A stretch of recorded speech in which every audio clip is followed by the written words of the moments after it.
Good evening. I'd like to call to order this meeting, January 11, 2021, our organizational meeting for the York County School Board.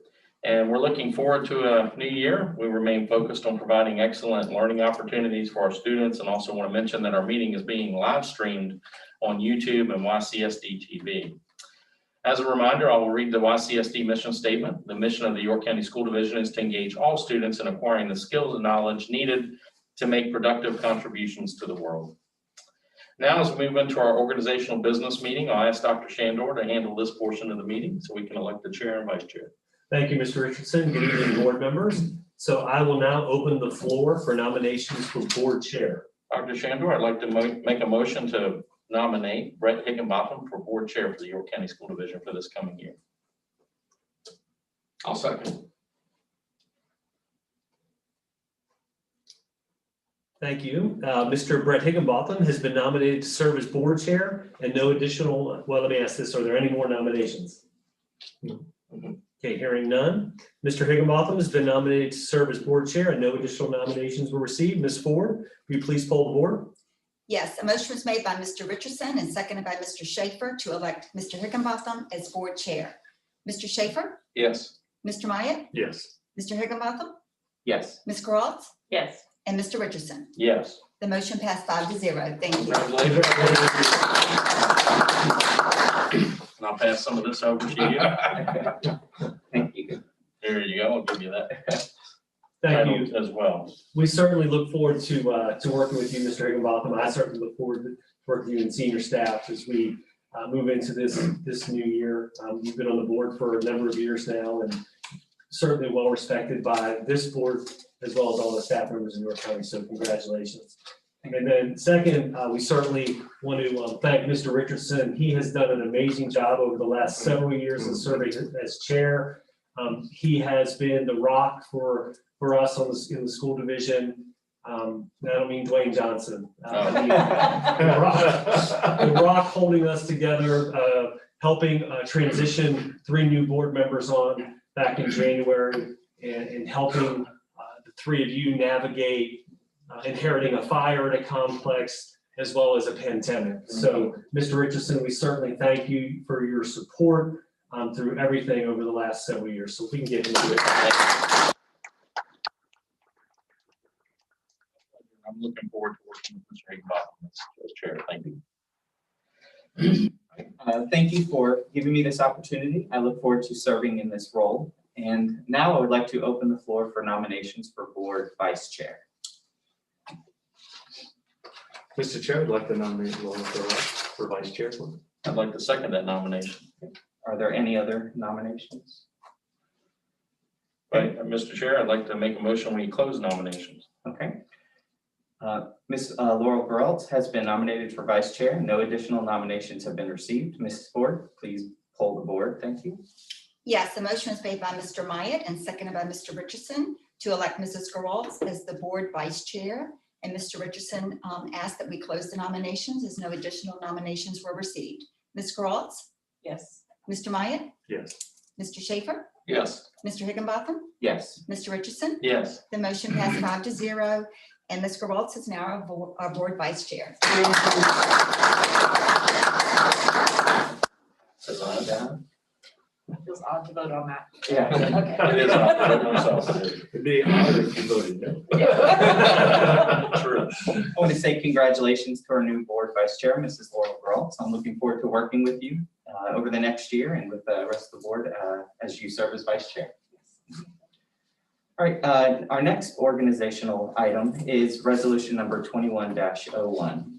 The school board members have had the opportunity to review this resolution and the attachments prior to the meeting, but I would like to ask the superintendent to share comments pertaining to this resolution. Thank you, Mr. Higginbotham. I don't have any additional comments. We sent you the packet several weeks ago related to the calendar and board norms and protocols, as well as the there was one other item, committee assignments. Thank you, Ms. Ford. So we've sent that information. If the board wishes to discuss any changes to committee assignments, that's something you can certainly consider. So, Mr. Chair, I'd just like to make a suggestion or recommendation it's been an odd year, and many of us in our committees have not had an opportunity to meet too often with our new committees that we've been on. I think if we could keep it the status quo where we are now, I'm good with that if the other board members are as well. I would agree. I believe we're all in agreement with that. So we don't need any, I don't believe we need any further discussion. However, I do need a motion and second to approve Resolution 21-01, a resolution approving County School Board of York County, Virginia organizational business for calendar year 2021. Mr. Chair, I move that we approve Resolution 21-01, approving County School Board organizational business for calendar year 2021. And a second? I'll second. Ms. Ford, if you can pull the board. Yes, the motion was made by Mr. Myatt and seconded by Mr. Schaefer to approve Resolution 21-01. Mr. Schaefer, Yes. Mr. Myatt, Yes. Mr. Higginbotham, Yes. Ms. Geralds, Yes. Mr. Richardson. Yes. Thank you. The motion passed 5-0. Okay, moving on, we have our next consideration of an approval for Virginia School Board Association Code of Conduct for school board members. Each year, our school board members sign a code of conduct, and I'm not going to read all of the items on our code of conduct. I'm just going to select a few of them so people can get the idea of some of the things that we have agreed to with our code of conduct. Few are, I will have integrity in all matters and support the full development of all children and the welfare of community, commonwealth, and nation. I will make public decisions based on available facts, appropriate public input. I will encourage individual board member expression of opinion and establish an open two-way communication process with all segments of the community. I will bring about desired changes through legal and ethical procedures, upholding and enforcing all laws, state regulations, and court orders pertaining to schools.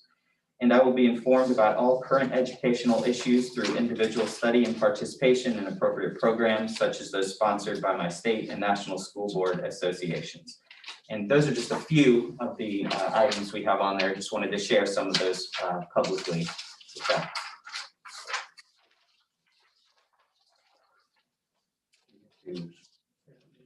I think we Do we vote on that or we do? Yes. I think we do vote on that. So, Okay. Mr. Chair, I'd like to make a motion that the York County School Board accept and approve the Virginia School Board Association's Code of Conduct for school board members. Okay. Second. Okay, Ms. Ford, if you can pull the board. Yes, the motion is made by Mr. Richardson and seconded by Mr. Myatt to approve the code of conduct for school board members. Mr. Myatt, Yes. Ms. Geralds, Yes. Mr. Higginbotham, Yes. Mr. Schaefer, Yes. Mr. Richardson. Yes. Thank you. The motion passed 5-0. Next, we have our consideration of approval of our board norms and protocols. Last January at our board training, we discussed this item extensively and we revised our document to reflect our discussion. We have not made any additional revisions. So unless there are further discussion, we need a motion and a second to approve our board norms and protocols. I move that we approve our board norms and protocols. I'll second that. Ms. Ford, if you can pull the board. Yes, a motion is made by Mrs. Geralds and seconded by Mr. Richardson to approve the board norms and protocols. Mr. Schaefer, Yes. Mr. Myatt, Yes. Mr. Higginbotham, Yes. Ms. Geralds, Yes. Mr. Richardson. Yes. Thank you. The motion passed 5-0. Great. Next, we're going to move on to our presentation part of our meeting today. We have a handful of presentations. Our first one is a reopening update. Dr. Shandor, can you please share information relating to this item? Yeah, sure. Thank you, Mr. Higginbotham. Board members, good evening again. So this evening, we have a number of presentations. The first one is the reopening update. There will be several presenters. Dr. Carroll is going to first present around operations and metrics. Then Dr. Ledoux will come on related to operational integrity and staffing. Dr. Butler will provide an update to the board related to our school calendar. Then I'll have some closing comments. So Dr. Carroll, and if we could have Mr. Short, if you could pull up the presentation. Thank you. Okay, thank you, Dr. Shandor. Good evening, board members.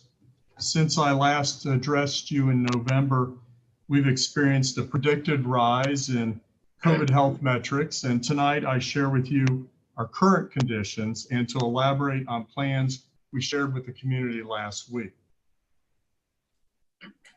By this time, many Virginians are familiar with this map provided by the Virginia Department of Health.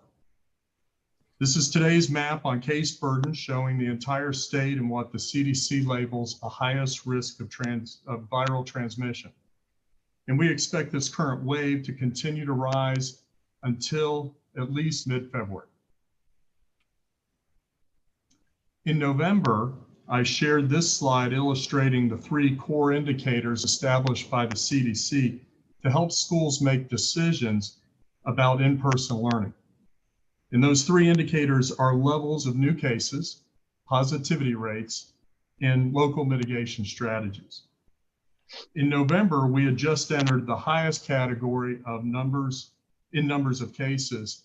However, the positivity rate was in the moderate range, but rising. Tonight, all the boxes are in the highest category for both case burden and positivity.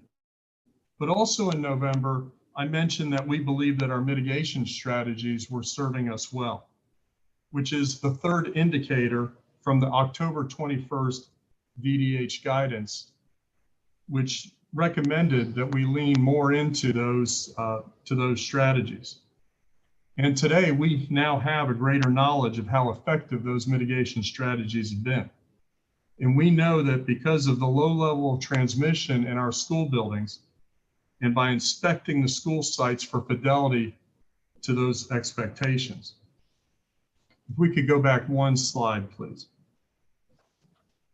I would add here that we do only post these metrics once per week, as they are readily available on the public VDH website, except for the larger Peninsula data that is computed by the local health district and is reviewed with us on our weekly conference call.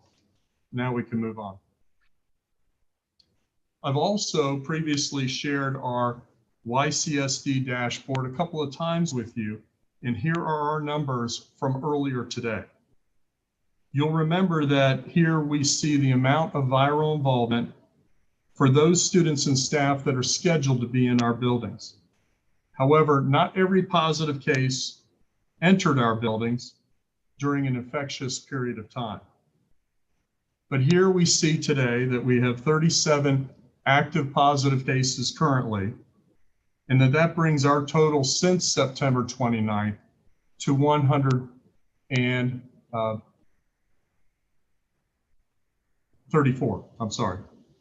Also, we have 121 active quarantines with a total of 542 since September 29th. So on average, roughly 4 staff or students are quarantined for every positive that we encounter. And quarantine is a powerful tool to stop viral spread and prevent outbreaks. Please also note that the amount of cases given in this timeline, but despite this number well over 100 cases, we can confidently state that we've had only 2 suspected transmissions in any of our school buildings. Now we can move on. So the question that was before us in November, which this slide is from, was, do we stay the course relying on our mitigation strategies, or do we reverse course incrementally or in whole as cases increase? As per the CDC recommendation, each indicator or combination of indicators should neither be used in isolation, nor should they be used as hard cutoffs by state and local officials and school district decision makers. Rather, they serve as broad guideposts to inherent risk to inform decision making. In addition, we're anticipating new VDH guidance. It's our understanding that this new guidance will align with our decision to rely even more on our internal metrics. But as stated earlier, despite our local dashboard numbers, with over 100 cases from students and staff scheduled in our buildings, we have had only 2 suspected transmissions in our school buildings and 1 other in a department outside of schools. That statistic alone should establish confidence in how we've prepared the buildings, how staff have enforced the mitigation strategies, and how great our students and staff have done complying with the extra efforts required. Allow me to state that again. The fact that we've only had 2 suspected transmissions in a school building since September 29th should establish confidence in how we've prepared the buildings, how staff has enforced the mitigation strategies, and how great our students and staff have done complying with the extra efforts required. So the question now is, how are we determining next students to return? In accordance with state and federal guidance, we began with our most vulnerable learners, meaning those students in grades less likely to thrive in remote learning. And this is how we began with lower elementary grades and identified student groups. As we progress, we will stay with grade levels as decision units, one at a time. And this will allow us to better evaluate our staffing. So while this is not a true matrix, the points on this screen are factors we consider and why grade 12 was identified as the next priority grade. Looking at the first bullet, seniors, of course, have the shortest time period to meet their graduation requirements, and so had the greatest risk of not graduating on time. Therefore, this was a point given serious consideration for seniors. The second bullet, supporting student transition to college and career or the next grade, should be self-evident. The third bullet, fewer course sections for seniors. Seniors have less class sections, especially over other high school grade levels. The fourth bullet, which brings us to staff impact. With fewer sections, we can better support the staffing for 12th grade students. And the last bullet, one of the more minor aspects this year is transportation. But as we have encouraged families to provide their own transportation, of course, we have more student drivers at this age and therefore lower impact on our transportation system. I would also like to add that while we have brought back in 9 of our 14 grade levels in the hybrid model, schools have been scheduling and providing remediation and support for both students in the hybrid model and for those not yet experiencing hybrid in-person learning. So as our families complete their second semester commitment forms, we want to reiterate our commitment to providing in-person learning for students when we can safely offer those services. Again, while community transmission is rising, the evidence supports that the schools with strong mitigation protocols can and should provide in-person learning for students. We're also committed to gradually adding remaining grade levels as our operational integrity permits, and Dr. Vladu will share information on staffing and operational integrity in a few minutes. But it's important to note that extended and increasing community viral transmission impacts our staffing. While we can enact and control mitigation strategies in our schools, we ask our students, staff, and families to continue following safety protocols outside of our buildings to help reduce the spread of COVID-19. And so as we continue to try to add students to in-person learning, because we believe that's the best thing for them, we also recognize that we are fighting the tide of increasing cases. And so while we're intentional to bring people back, it's important to understand that while you have higher community transmission, you have more staff and students that are exposed in the community. That will in turn add to more quarantines, which will then result in more short-term closures, classrooms or grade levels or entire schools. Just one more thing to add that is good news. The governor has added educators to the vaccination group 1B. And some localities have already begun distribution of this second group this week. We will be active partners in administering vaccines to our staff, and I hope to have news for you on a start date or window at our next meeting or the one after that.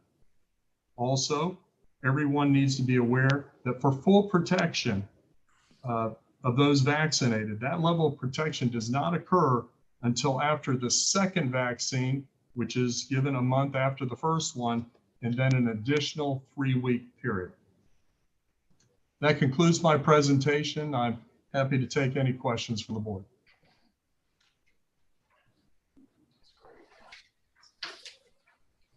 Any questions for Dr. Carroll? Well, Dr. Carroll, I think one of the mitigation standards that's mentioned by the governor of the VDOE too is the mental health of the students. That should be seriously considered in bringing students back as well, and their safety. You know what I'm trying to get at with that? Right. I wouldn't categorize that as a mitigation strategy, but that is the motivation that we have. We talk about bringing people back as long as it's safe to do so. And part of that safety for our students is their social emotional health. And that's why we have continued to try to get grades in, as well as having sports available, because we know that this is important to our students' mental health. All right, thank you. I know there's a lot of misunderstanding in the community that this was an arbitrary decision for us to keep pushing forward and offering in-person learning for those that want to do it. But I just want to assure the public, and I'm sure you can as well, that none of this is arbitrary, that you guys are talking about it, meeting, doing decision analysis, looking at the pros and cons. And I just think that the public should really know that this is not an arbitrary thing that you guys are deciding, but that providing families a choice, that if you are uncomfortable or you're worried about your child's safety, that you do have that option to choose that flexible, to choose a virtual option. So, but again, I just wanted to bring that up for the public, that this is not an arbitrary thing, that you guys have worked very, very hard in this decision-making process. So thank you. Yeah, and I believe our commitment forms are due Wednesday evening. Right. And I think that we have established a good track record since we started bringing kids back months ago, that we can do it and can do it safely. It doesn't matter where the metrics are currently. I think it is still going just fine. Well, Dr. Carroll mentioned it, and I think it bears highlighting again that the teachers and staff are, they are the mitigation strategies for the most part, in the building, and they're doing a wonderful job with working with the students to keep masks on and keep kids safe, and hand washing and distancing and everything, and the custodial staff for doing all the extra cleaning, and that goes to administrators and counselors. But I definitely think we need to highlight those staff again who are working so hard, not just to work with the students here, but they're also doing all these extra mitigation strategies to ensure them being safe in the building. Absolutely. So. Yes, Mr. Higginbotham, that's an excellent point. And we have a mitigation site visit team that goes out, sees how things are going, gives principals feedback. And I just can't tell you how impressed I am, and our whole team has been, with the students. They just do a great job. And I think that sometimes we underestimate their ability to be adaptive, and they've just been fantastic. And I think that's a testament to why we're getting the numbers that we're getting now. Dr. Carroll, just one quick request. As you continue to monitor the vaccine distribution piece that we've been, I should say that teachers and staff have been elevated to 1B, is encouraging. You certainly would like to accelerate that, perhaps en masse, not unlike healthcare providers and first responders, where we get our teachers into a situation where we're doing this en masse to accelerate it and have them vaccinated more quickly. Please continue to represent those equities as you interface with regional superintendents and chiefs of operation, as well as the Peninsula Health District. Right. So let me be clear on what we're expecting there. Peninsula Health District has already given us notice that it's coming soon, but didn't want to tie us to a date.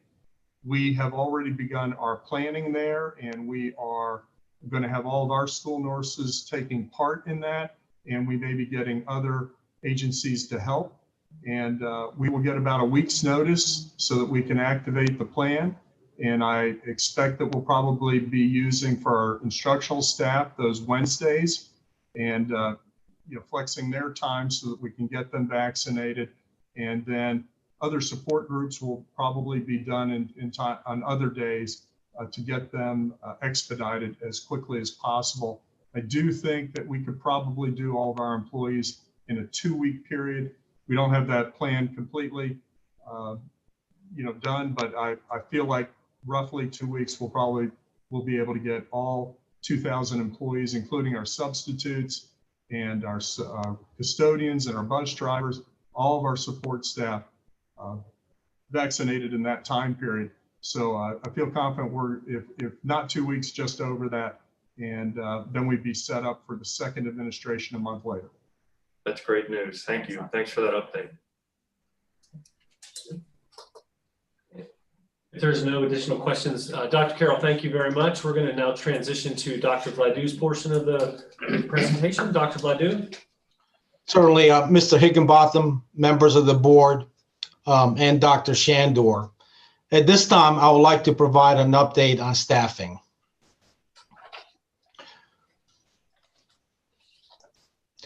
So the graph on this slide represents the percent of staff that are available for in-person work. The blue bars represent the lowest staffing levels during FY21. The green bars represent our current staffing levels for in-person work. As you can see on this graph, staffing levels have increased at every level. The remaining shortages are a direct result of Americans with Disabilities Act accommodations, which includes staff with qualifying medical paperwork. As a reminder, traditional FMLA, long-term medical leave, where staff members who are in temporary isolation or quarantine are not included in these numbers. During October, November, and December, I provided several reports on the role of substitutes in staffing our schools. On this slide, you see the availability of substitute teachers. The blue bars represent the number of teachers, while the green bars represent the number of active substitute teachers. As you can see, last year, we have an active pool of 390 substitute teachers. Despite the hiring gains we have made, the number has been reduced to 142 as a result of the current pandemic. Over the next slides, I will provide some additional insight. Now I would like to share with you the action steps we have taken to address this growing need. So back in September, you approved pay increases, which made us the top in the region for substitute teachers. We have called every sub. We conducted job fairs at both the north and southern end of the counties, and we continue to advertise on TV and social media. We also called on our community to apply for these jobs back on November 23rd. Since then, we continue to advertise on social media and updated our hiring criteria. For instance, while previously 2 years of full-time college coursework was required, now individuals with 2 years of experience with students or children may apply for this position. Lastly, we'll continue to provide expedited onboarding and technology training to meet the demands of teaching virtual and in-person classes. Now, I would like to share with you the breakdown of substitute applicants for the current year.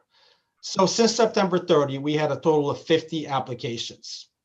20 of those applications were since November 23rd. 9 of those applications were since December 18th, the last school day before the winter break. As it relates to those 50 applications, 17 substitutes were hired. 4 were hired for other YCSD positions. For instance, individuals may have applied to be a substitute, but realized we also have some paraeducator positions open, so they're able to compete and get those positions. 24 are in progress. It's important to recognize that a number of applications were made by folks who are outside of the area, and they plan on moving into the area and possibly get these jobs once they're here in the area. We have several pending offers, and we also are doing several background checks. 4 of those applicants withdrew or had reference issues, and we had 1 who reclassified, employee who reclassified as a substitute.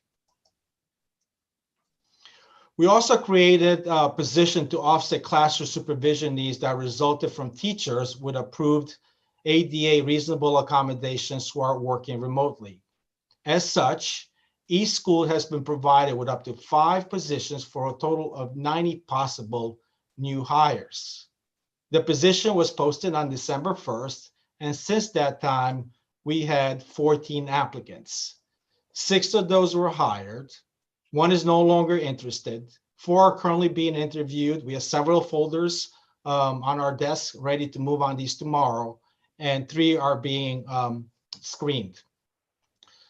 So although we have 90 slots open, the number of applicants for these positions have not met the anticipated needs. So as such, the need is still out there. If you're interested to apply for one of these positions, please do so at your convenience.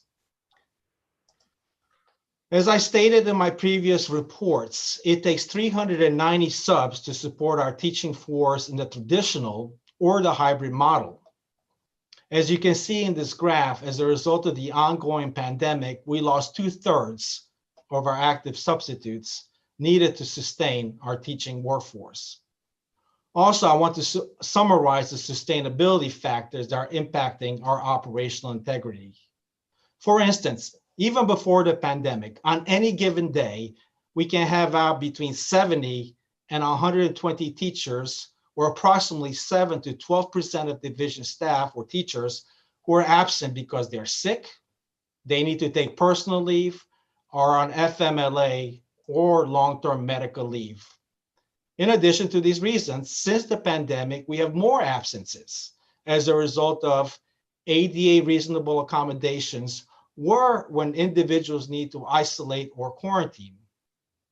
Those school-based mitigations are working as presented by Dr. Carroll earlier in the presentation. COVID-19 community transmission does impact our ability to staff our schools. For instance, anytime a staff member is exposed with a confirmed positive COVID-19 case in the community, as a result of contact tracing, he or she must quarantine or isolate, which directly impacts our ability to staff our schools for in-person instruction. As it relates to our operational integrity, our inability to cover for teachers and pairs when we do not have subs impacts student supervision, teacher planning time, and the possible cancellation of classes when in-person supervision is not available. So despite the local, regional, and national challenges, since the first staffing presentation, we increased the pool of substitutes by more than 50% since the first report. We are grateful for the employees who have stepped up to help us with this challenge. This concludes my presentation. At this time, I will take your questions and comments. Yeah, Dr. Gladue, I have one question about the classroom facilitator. We've hired 6 and we're looking at 4 being interviewed and 3 being screened. How many total positions do we have for classroom facilitator? We can have up to 90 positions. We have provided our schools with 5 slots to offset the need anytime we have a staff member who qualifies for ADA accommodations and cannot report for in-person work because the doctor had signed off and the committee had reviewed that information. That creates a vacancy in a school where we need a person to supervise those students. So we have up to 90 of those positions available. And we don't, again, up to this point, we do not have the anticipated interest in those positions. But certainly, we look forward to folks applying. We really, I'll second our call for folks if they're available to apply for those positions. We've also, thank you, Dr. Levy. We've also had discussions with our principals just last week related to putting these positions in their daily communications or weekly communications with their families and their community to hopefully garner interest in their specific schools. So hopefully that will entice some folks to come out and apply for that position. Okay. Dr. Gladue, has there been any discussion about changing or allowing that classroom facilitator position to be a part-time position if a college student were available on Tuesday and Thursday, for example, figuring out a way to make that happen so that at least that school would have someone available for those 2 days if they needed it? Certainly, we do not want to turn people away or applicants away when we have those needs in our schools. However, there are some consideration. We prefer they work for 4 days because if we, let's say somebody would work for let's Monday and Tuesday, but they're unavailable on Thursday and Friday, we still need to find somebody that pair to complement that classroom if we look at the classroom perspective. So we prefer that they work 4 days. However, if they only can work 2, we still want them to apply, and we'll work with our principals to make sure that it works with their schedules. Okay. And the other thing is, if you're hired as a classroom facilitator or a substitute, you are also classified as a staff member, which means you could partake in the school-based employee childcare that they're providing, correct? So for our substitutes and classroom facilitators, our schools have been very inclusive in providing childcare, particularly for those longer term positions. So certainly for full-time staff members, including classroom facilitators, our schools have childcare, and they will need to work those details out with the principal. So if you have people at home who say, I can't necessarily go and be a substitute because I've got my kids with me, this is actually a solution for that. You're actually able to take your kids with you to work and they'll be supervised with their class. Right? Certainly, it's a little easier for instance, a classroom facilitator and full-time subs or long-term subs because they can make those arrangements. We certainly could accommodate daily substitutes, but it requires some coordination with the principal because they need some background on the child's needs and those accommodations. So it's a lot easier for our facilitators who are 4 days, many of them, and our long-term subs. They know the needs of the students, but for daily subs, it's proven to be a little bit more of a challenge because as those students are coming in there, the principal needs to have, and the school needs to have some background on accommodating that child, but certainly we would work with those individuals. Great, thank you. Any other questions? Good. Thank you. All right, thank you, Dr. Bladue. Dr. Butler is next with the calendar update. Dr. Butler.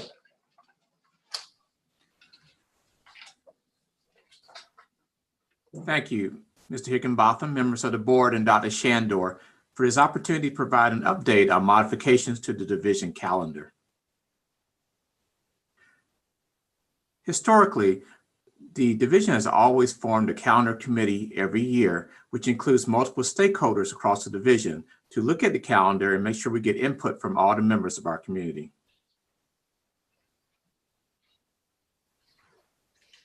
Back in October, I presented an update to the board with our current calendar for the month of January for 2021. On the next slide, I'll go through some of the changes. So we received, you can go ahead. We received some requests from our instructional staff to reconsider the calendar. There was a request to provide some student assessment and instructional planning time for staff before the end of the first semester. We were also asked to provide time for individual and small group student support before the end of the first semester. And due to changes in the PSAT testing schedule, we were asked for some flexibility at the high school level so that we could administer the PSAT while meeting the guidelines established by College Board for testing. So to engage in this process, we did pull together the calendar committee, and as I shared, it had parents, teachers, administrators, and school board office staff. And we wanted to get some feedback on what was some of the criteria or essential must-haves that we should put in place before making any changes to the calendar.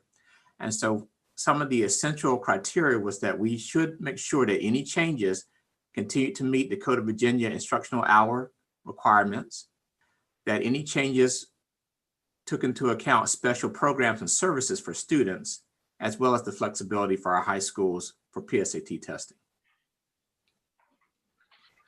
Some of the other considerations that we weighed was providing A and B day equity, making sure for our secondary students that they receive the same number of A and B days.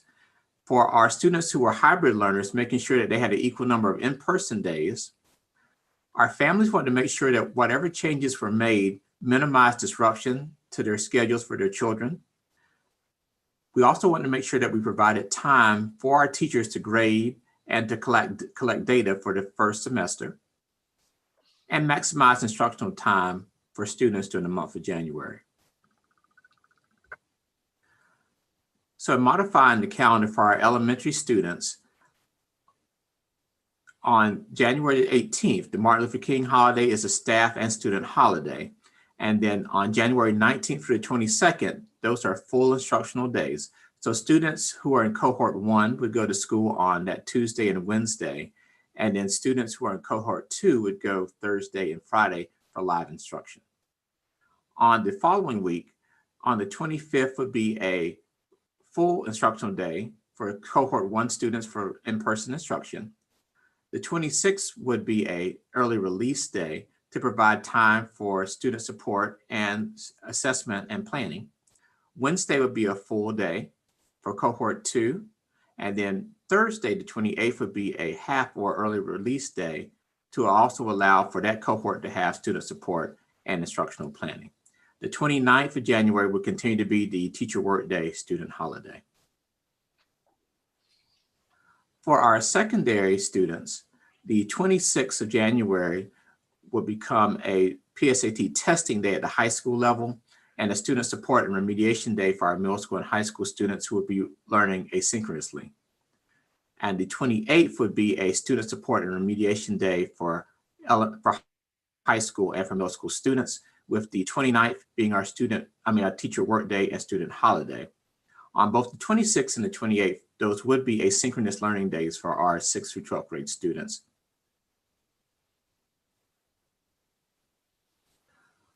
Looking ahead for the third quarter, on February the 15th, which is President's Day, our offices will be closed and it's a student and staff holiday. As for that week, February the 16th through the 19th, those will be full instructional days with cohort 1 and 2 rotating days. So cohort 1 students will have in-person instruction on the 16th and 17th, and then cohort 2 would have in-person instruction on the 18th and 19th. And as we go forward, we will look at the calendar to see if there are other early release days in the third quarter that may have to be converted to full instructional days to meet the state standard for instructional hours. Thank you for this opportunity to provide an update on the division calendar modifications. I am available for questions at this time. Any questions for Dr. Butler? Thank you. Thank you, Dr. Butler. All right, Mr. Short, if you can pull up that last slide.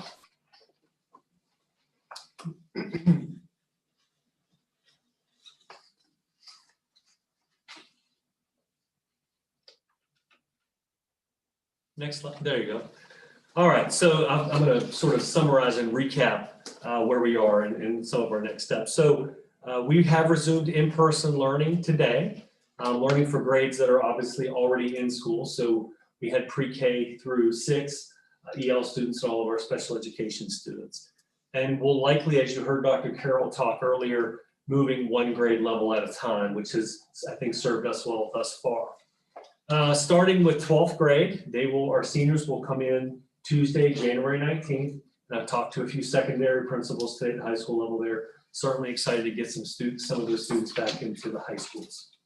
We're going to continue to assess our staffing, the impact of community transmission, and success of mitigation strategies, and also the administration of the vaccine to staff members. So those are sort of some of the bigger topics that you heard this evening. We'll continue to communicate to our community, our staff, and you as well as we're moving forward with that. All of this will continue to impact our timeline moving forward.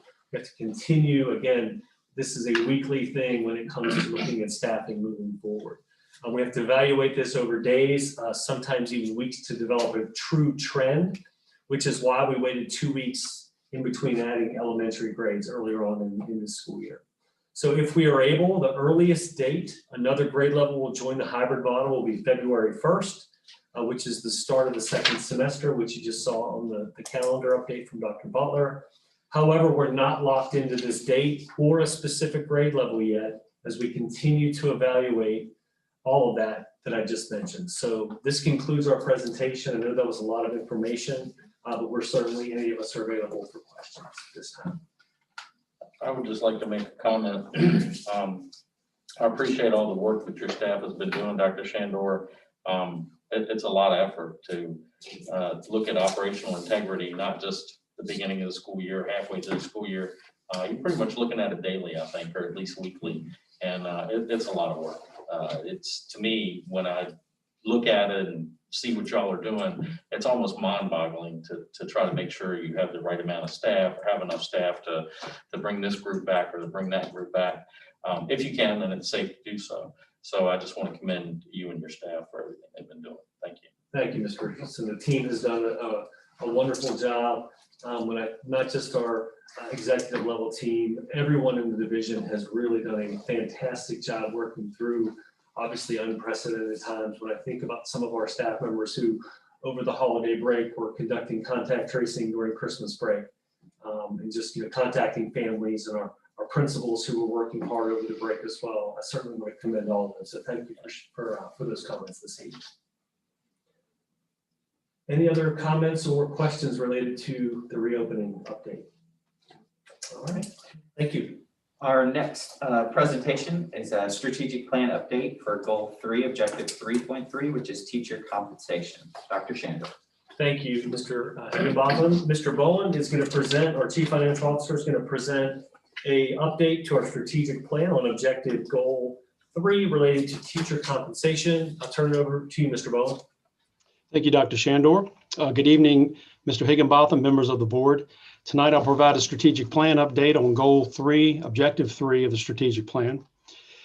Goal 3 of the strategic plan states that York County School Division will recruit, hire, retain, and support a diverse staff that meets our highest standards. And the third objective of this goal is that the compensation package for licensed staff will remain in the top 3 of the Hampton Roads comparator market of 9 school divisions through FY22.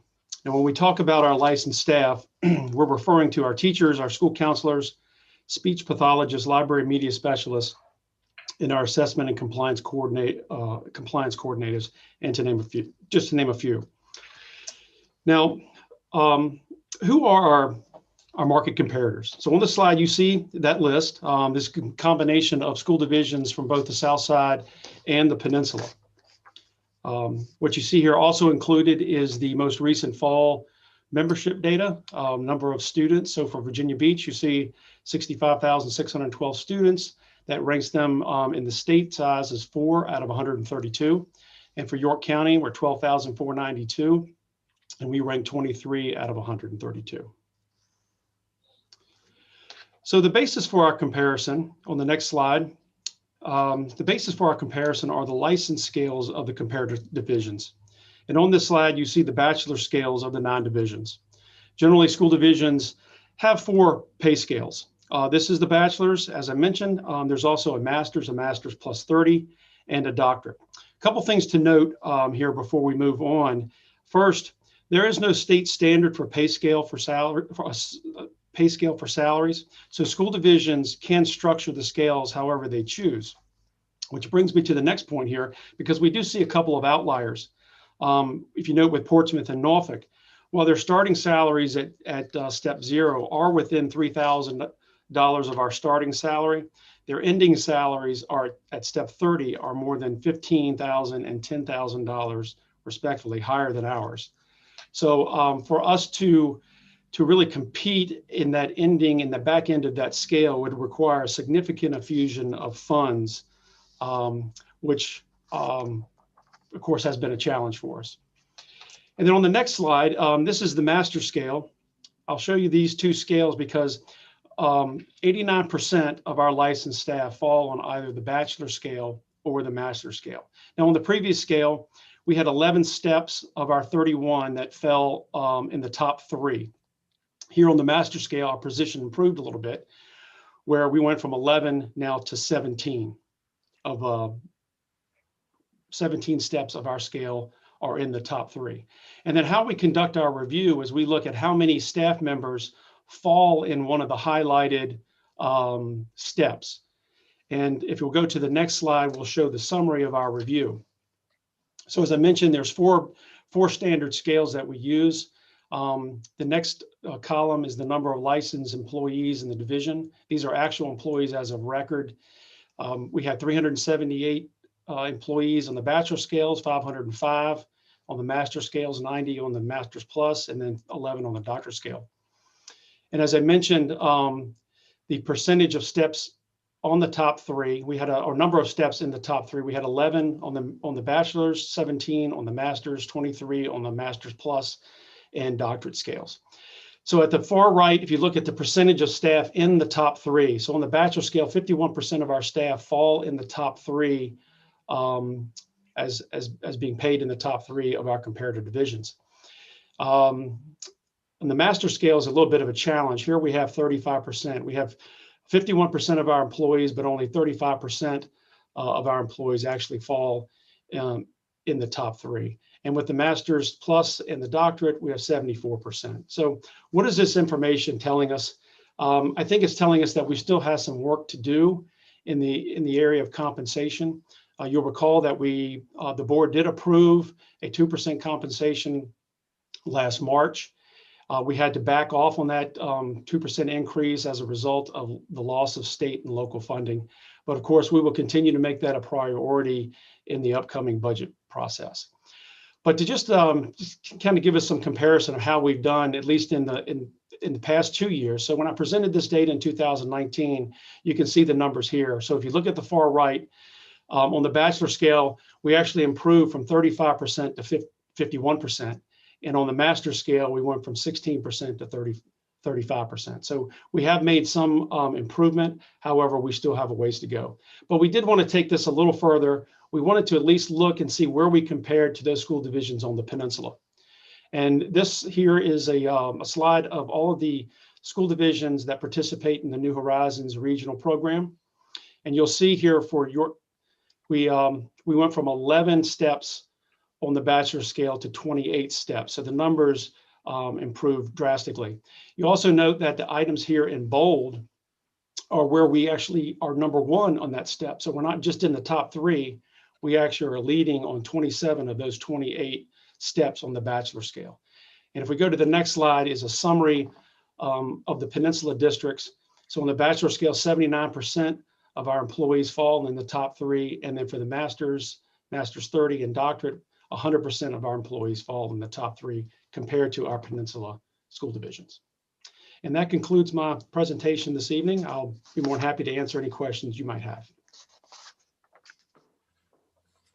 Questions for Mr. Bowen?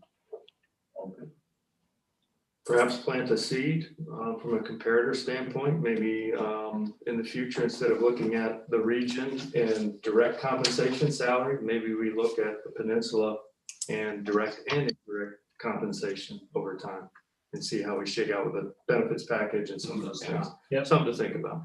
Yeah, and I think the board will have an opportunity in developing our next strategic plan to possibly reframe the way that we measure that. So it's a great idea. All right, do you want to move to the next topic? Yes, I believe we have the expected budget, fiscal year 22 budget and proposed capital improvement plan. We do. So I'll turn it over to Mr. Bowen. He has these next three items. Mr. Bowen. Thank you, Dr. Shandor. Mr. Higginbotham, members of the board. I'm going to start with the capital improvements program. We have one proposed change to the superintendent's proposed CIP for FY22-27 that was presented in December. So real quickly, just to show you, it's about Seaford Elementary, what I'll be talking about. So what I presented in December, there were three projects for Seaford. One, the parking lot, replace the gym HVAC, and of course the expansion, renovation and expansion at that school. And then if we look at the next slide, this is the totals that we were presenting. You look at the far right, total for capital projects was 90.36 million in projects. Now, just to point out as a reminder that cost does not include the total for FY21E. And the reason is the FY21E CIP, what you see there for 795,000, has actually already been approved. And what you'll be approving is the capital improvements project from 22 forward. So I wanted to point that out. And now I wanted to show you what the revisions, what we're proposing for change. So again, if we look at the Seaford Elementary project, we're proposing a change for FY21, adding $400,000 to the current fiscal year in order to advance to the next stage of the project. So as I mentioned at the December work session, when I opened for the public hearing on the CIP, I did mention that we were concerned about the total cost of the Seaford project. The schematic design drawings were almost complete, and they had identified a couple of issues for us. And it was, we need to do some additional review and assessment, and depending on the required solution, our costs could increase. So we're still working through that assessment and final estimate of cost. However, those preliminary schematics are almost complete. That job's almost complete. So the next phase is the construction document, and these are the detailed drawings that would be used for when we go out to bid. So as it stands right now, if this was not approved, we would complete the schematic drawings process, and then we would start July 1 when the funding of the CIP becomes available. We would start the construction phase of those documents. That would take about 3 to 4 months to complete, and then once completed, we could go out to bid. However, if we allocate the $400,000 now, we would be able to start that construction phase documents in February, and then we could go out to bid in May, and then the work could effectively start in July. So that would basically advance the project by almost 5 months. And for a project this size, that time is very, very critical. So the question becomes, how do we pay for this $400,000? So in late November, we received a one-time payment from $475,000 for a cell phone tower lease that we renewed. And so we're proposing that we use $400 of the $475,000 to advance the work on this project for the construction phase of the construction documents, so that we can go out to bid by May and then start actual construction by July. And that concludes my update on the CIP, and I'm be happy to answer any questions you might have. Thank you, Mr. Bob. Do we have any questions? No questions. Okay. Right. I believe that the next presentation is a Actually, he has update. He has 2 more items. Oh, okay, I'm sorry. Mr. Bone, if you want to jump into your next topic, he has 3 in here. Gotcha. Yes. So the next update is an update on the FY21 and FY22 budgets. And I'll begin with the FY21 budget. So what we're seeing here on the screen is the FY21 budget that was approved in May of last year. What we're currently operating on, that totals $149.5 million. We do expect some changes for this year as we've received additional funding. And we will be bringing these changes formally to the board at the March business meeting to be approved with the FY22 budget. But I wanted to review these changes, the changes that we know of at this time. So on the state side, we're expecting another $171,000. We had been talking for most of the year that we had a shortfall of $4.3 million, mainly tied to the loss of ADM. However, the governor has proposed closing that gap with the hold harmless. And then since then, we've received additional grants for CTE, career and technical education programs, and for McKinney-Vento, and combined that will increase the state funding for $171,000. On the county side, there's no expected change. On the federal side, we're expecting $3.6 million in additional revenue. Much of this we've already received. This was the $2.3 million that we received in coronavirus relief funds, and an additional more than $400,000 in competitive grants from the ESSER and GEAR funding.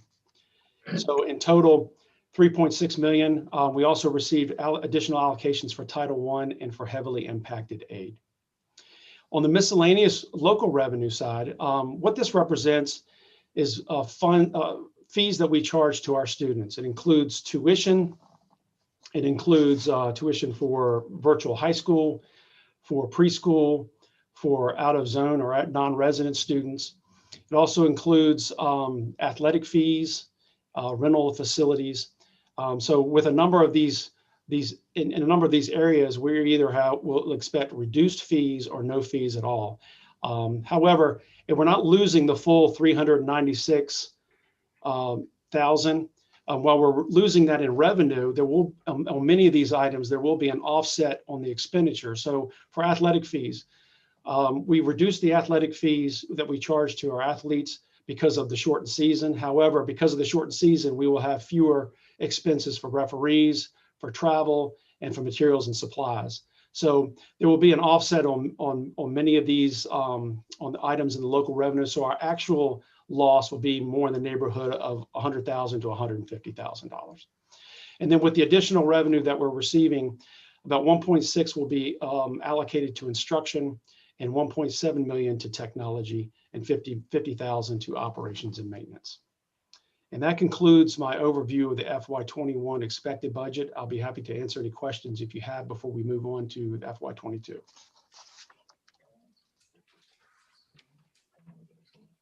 Keep going. Thank you, Mr. Bowen. Okay. So for the FY22 budget update, so I'll just be talking about state revenue for the FY22, and the information on this slide is a comparison of the revised state revenue for FY21, comparing that to the governor's proposed budget for FY22. So let me point out here that the numbers for FY22 are based on VDOE's projected enrollment for YCSD, and that's at 12,420. As if you recall, the budgeted ADM that we had for this year was 13,138. So VDOE has us still at a much lower number than where we were expecting to be this year, and they're not expecting, at least at this point, for that ADM to come back next year. And that brings me to the highlighted items on the slide. So two things that to point out about this highlighted items. One, the no loss funding, which is the ADM hold harmless. You'll see is $4.9 million in this fiscal year, and almost $4.5 million for next year. And then for the COVID relief on the sales tax, this was the sales tax hold harmless. We had $421,000 for this year, and nothing is budgeted for next year. But if you look at the top line, sales tax for SOQ, you'll notice in FY22, we're going to receive, they're estimating that sales tax revenue is going to increase, and we're expected to receive an additional $434,000. So that's why they're funding, there's no funding for sales tax hold harmless in year 2. The thing to point out here also is when you look at the total, the bottom line, we're expecting $1.6 million in additional state revenue for FY22. 835,000, that's 2 lines above the highlighted. You can see a compensation supplement bonus. More than half of that $1.6 million is allocated for a 2% staff bonus.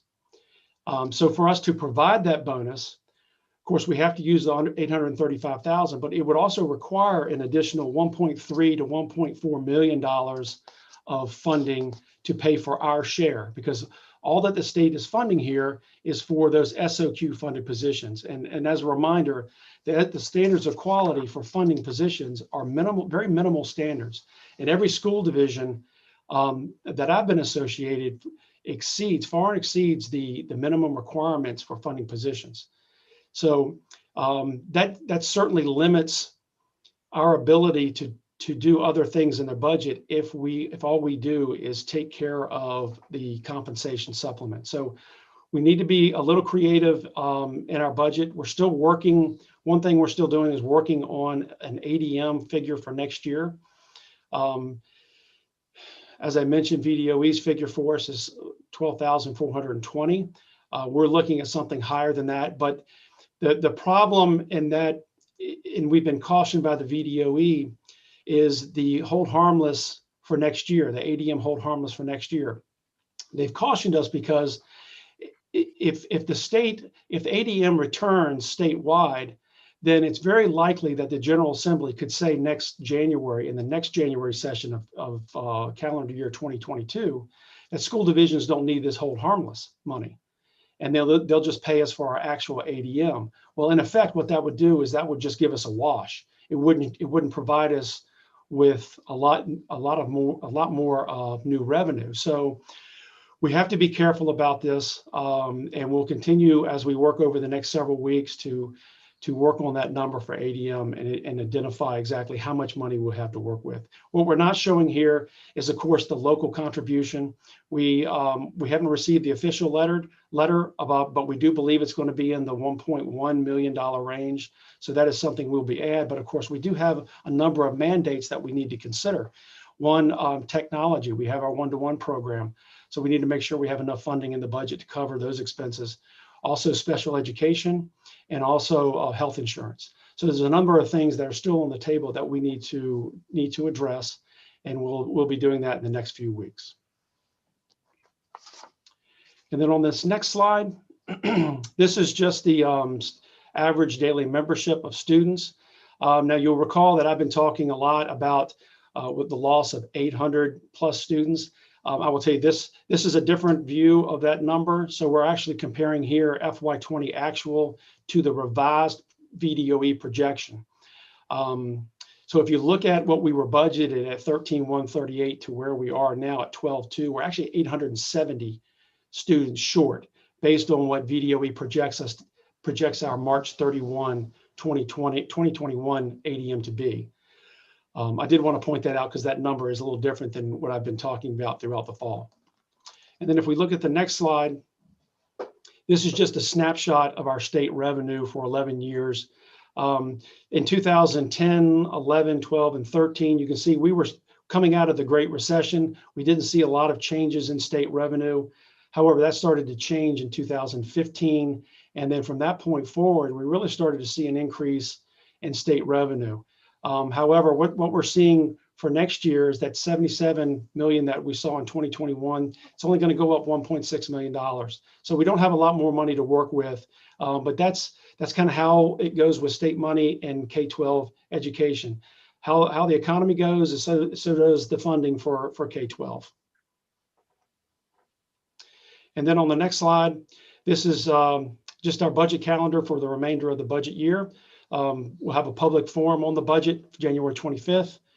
The superintendent will present his budget on February 8th, public hearing on February 22nd on the superintendent's proposed budget. And then we'll provide updates on March 8th at the school board work session on the work of the General Assembly. And then on March 22nd, the board is scheduled to approve the FY22 budget. And that concludes my comments for this evening on the budget. I'll be happy to answer any questions you might have. This is in reference to ADM. So you've obviously got to kind of estimate what your ADM is going to be for next year when you're planning, which I'm sure is very stressful. But is there a way to get a hold of the folks that left, the 800 and some students, to find out what? Yeah, I can answer that question. So we had some discussion this morning after a call last week with the state superintendent, several other divisions and what their processes are going to be. We're going to work through that. Ms. Goff is going to work closely with Dr. Aaron Butler related to reaching out to some of the kindergarten students that didn't enroll this year, as well as our homeschool families. And I believe there was another group, the virtual students who may have left the division to go to another virtual program. So we are going to have some efforts in the next week or two to make sure that we reach out to those families. Will that information be 100% solid with their intention for next year? Maybe not, but we're trying to gather as much information as possible so that we can come up with as accurate a number as we can get to. Okay, thank you. Yep. So we're having to decide whether to go with a more conservative estimate or go a little bit bolder with what it could possibly look like. Correct. Okay. And we expect the budget calendar to remain consistent through March into April. I think approval by April. Is that right, Mr. Bowen? That's correct. So there's a mandate for our budget to be approved by April 1st and delivered to the county. Okay. Any other questions related to any of Mr. Bowen's topics? All right. Thank you. Mr. Higginbotham, sorry if I can jump into the next topic. Sure, yeah, absolutely. So the next topic is a financial update, and Mr. Bowen and I will sort of tag team this topic. So Mr. Short, if you can pull up the next slide, you can go to the next slide. So it goes without saying how proud we are of how our staff members have adjusted and handled working through this pandemic. As you heard Mr. Bowen talk earlier, we did have to pull back on the raise that we proposed last year due to receiving less funding for the budget. So before the break, we did receive some good news, as you just heard, related to the hold harmless scenario that we shared over the last couple months. So Mr. Bowen will share a little bit more in a minute related to how we're going to try to pull these proposed adjustment to compensation for our folks. So I'm bringing to you tonight my recommendation to provide a one-time bonus for all YCSD employees.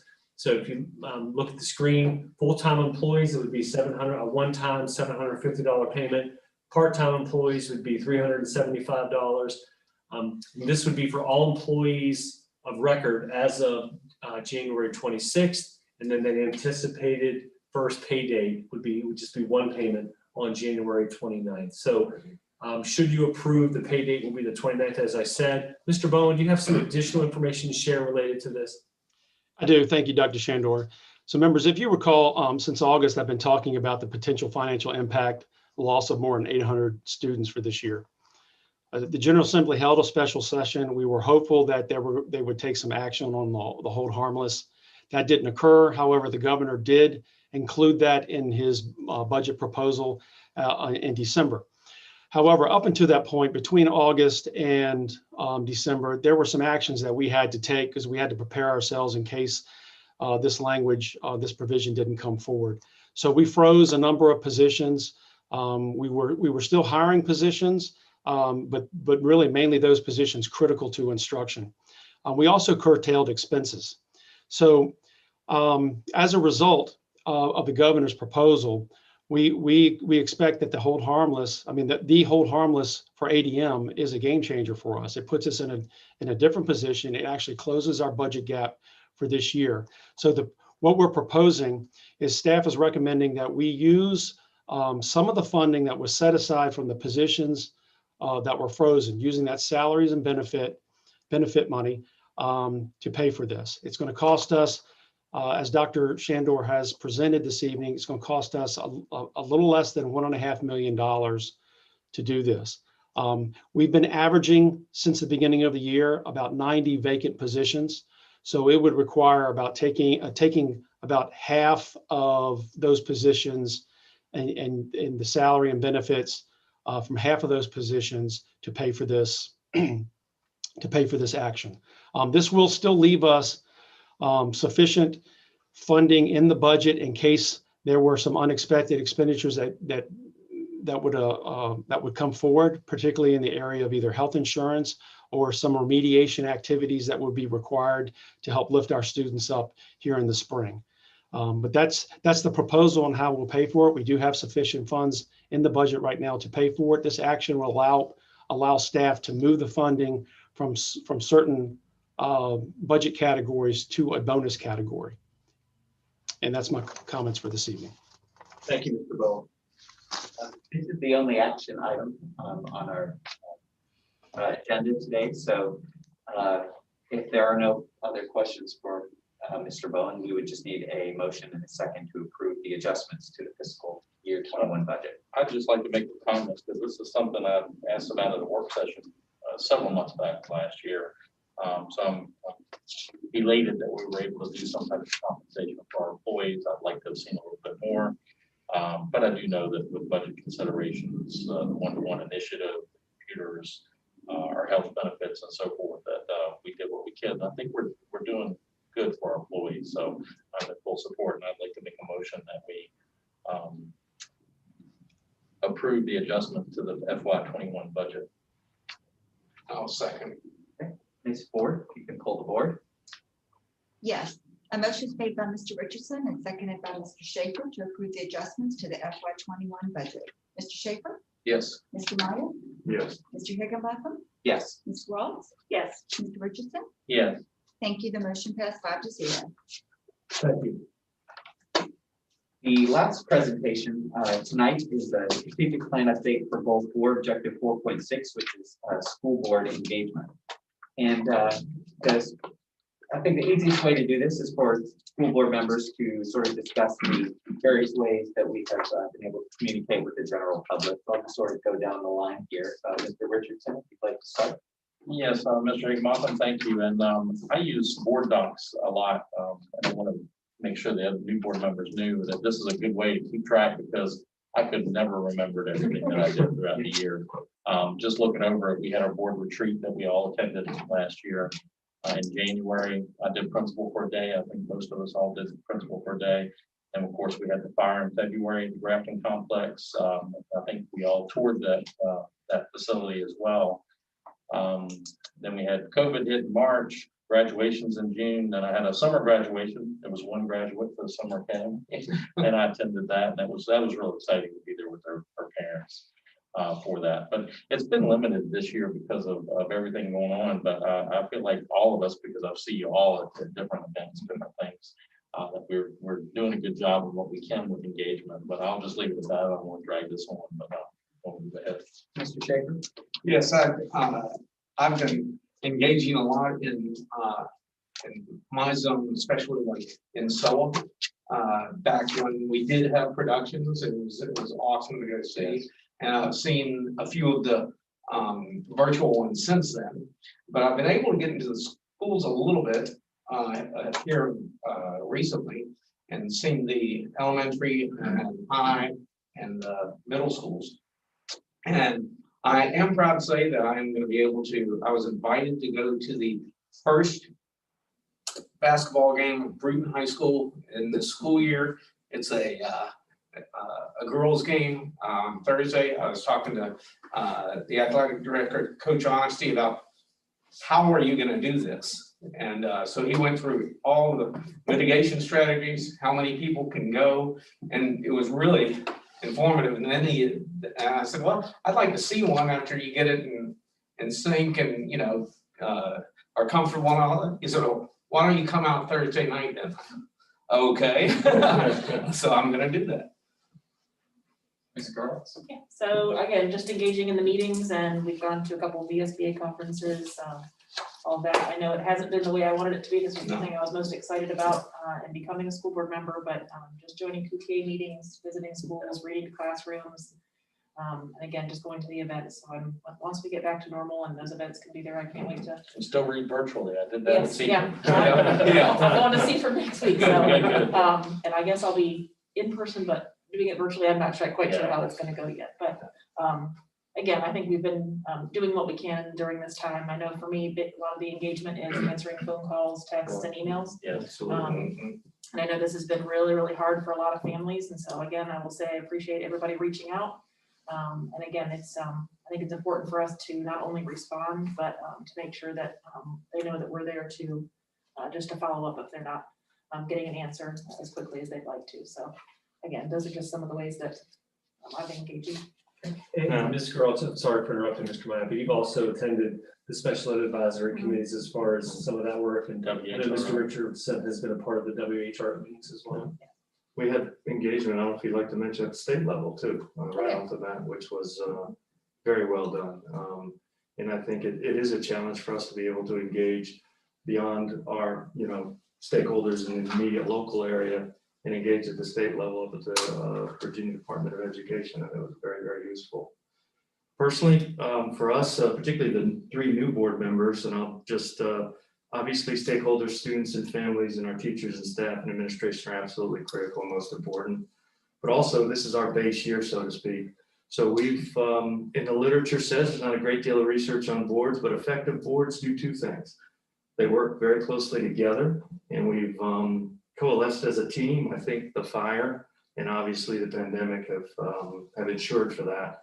And I think we communicate often, we communicate deliberately, and it's very focused and it's very serious. And we don't always agree, but we do present as a team. And just as importantly, so we're working closely as a team and have grown as a team. But the other critical feature, the second most important piece is obviously the relationship with the superintendent, the transparency, the mutual respect, and Dr. Shandor, your senior team and extended team.